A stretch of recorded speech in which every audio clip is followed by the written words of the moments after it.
There were no clues about its occupantion's life. Taking advantage of Tristan's being distracted by a packet of noodles, she escaped to the hallway and tried to find the bathroom. She found it quickly enough, but before returning to the hallway, she noticed that all the doors were wide open, except for one. Strangely, before she even had time to think about it, she was drawn to that doorway. Intrigued, Ambre felt magnetically attracted by the slightly opened door. Just one peek was all she wanted, but she struggled to see anything through the crack. Was this Bluebeard's cabinet? A frightening tomb where Tristan Mallory stored the corpses of his former wives? The little girl pushed the door open, entered the room and switched the light on. It was a bedroom filled with plush toys and soft cushions. A big bed was proudly displayed in the center of the room, accompanied by a pretty dressing table to one side. The walls were painted to look like a bright blue sky. The storage furniture, coordinating with the sweet colors of trinkets, was overflowing with mysteries. On the nightstand, she could catch a glimpse of a knight-like shapes as a cute mascot. There was a fairy-like ambience about the strange room, to the extent that Ambre couldn't repress a little exclamation of surprise. Closing the door so that the 30-year-old wouldn't discover her hiding spot, she stretched out on the colorful bed, rolled into a ball, jumped about and snuck under the bed sheets. Inexplicably, she felt at ease in this room worthy of a princess. It seemed to have been built for her, to correspond to her every fantasy. She then approached the big teddy bear which was tempting her. She grabbed it immediately, hugged it and covered it with kisses. Her pale face was illuminated by a wide, pure, innocent smile, a child's smile. Meanwhile in the kitchen, Tristan had finished cooking the noodles and was about to serve the meal when he noted the absence of the little girl. Slightly worried, he called for her. Ambre? Ambre, are you here? Nervous, he looked for her in all the rooms, checking first to see if she was in the bathroom. He searched everywhere in the house until there was only... The front door makes a lot of noise when it's opened, so it would have heard if she had left. Could she actually been in there already? With a contrite sigh, he headed towards the fully lit forbidden room and discovered Ambre playing with stuffed animals.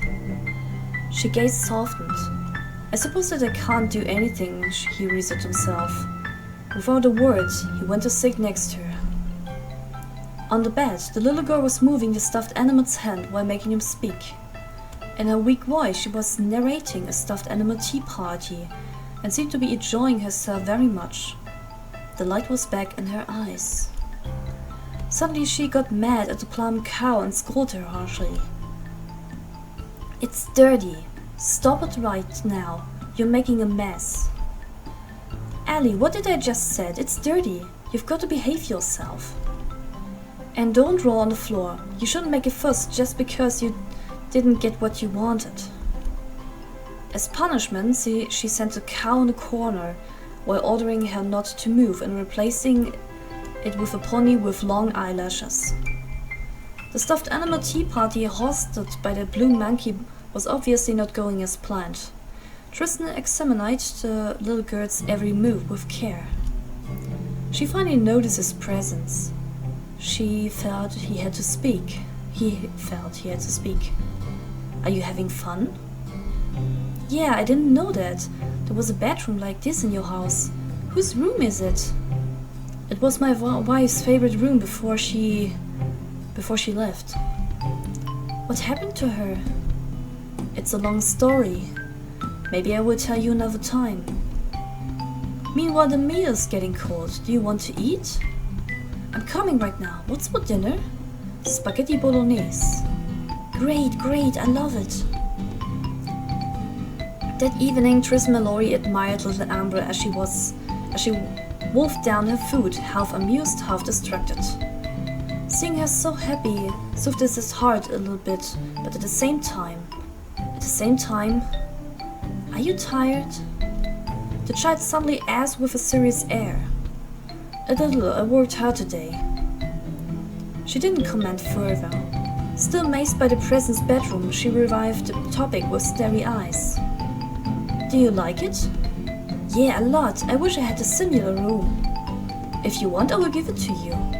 What? My wife left a long time ago. Her stuff is still inside and I don't use it. So if you like, it's yours. You can stay in her room while I'm looking for your parents and who you lost. What do you say? Can I really? But it doesn't belong to me. There's nothing sadder than a house without life, don't you think?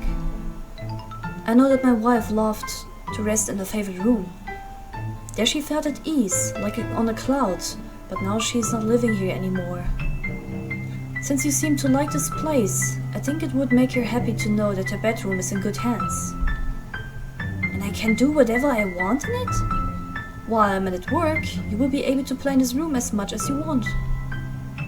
I will leave you some leftovers for the lunch. You will only have to heat them up in the microwave. And in the evening, we will play together if you would like to. Do I need to go to school? Uh-huh. No more school, only games. Oh, wait. Yay, great! In front of Ambre's overflowing enthusiasm, Tris Mallory couldn't help but smile faintly, almost pitifully. Yes, it is, he kept telling himself, as it is to reassure himself. All I'm doing is keeping her around until she remembers who she is and what she lost. Waiting for her to remember.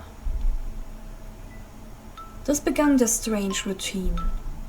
Tris Mallory woke up early in the morning to go to work, but before leaving and rushing into the fog, he had to take a few minutes before facing the daily grind, a few brief moments to the threshold to gaze at the sleeping Ambre. Then he ran away through streets covered by dead leaves, escaping far away toward the mountains of paperwork, toward the baleful tower furnished by vast offices,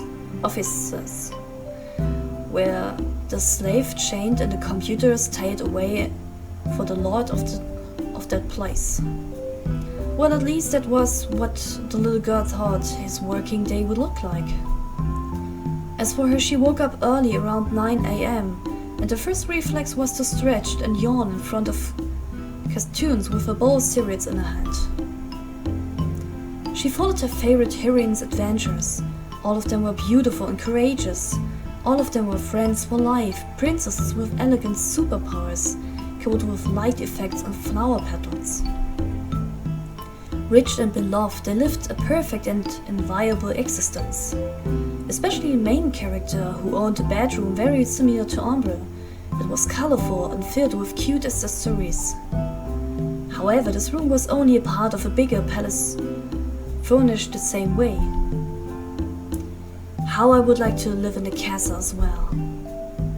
With cute animals as her friends, the heroine hunted the villains, fell into traps, and called for the help of her charming prince, an ideal and fantasized man who served her hand and foot. Life seemed easy, full of laughs and adventures. All it was needed was to send back the bad woman to her hiding place in the darkness. After all, she was nasty because she invited the young dazzling girls, nasty because she was old and disillusioned.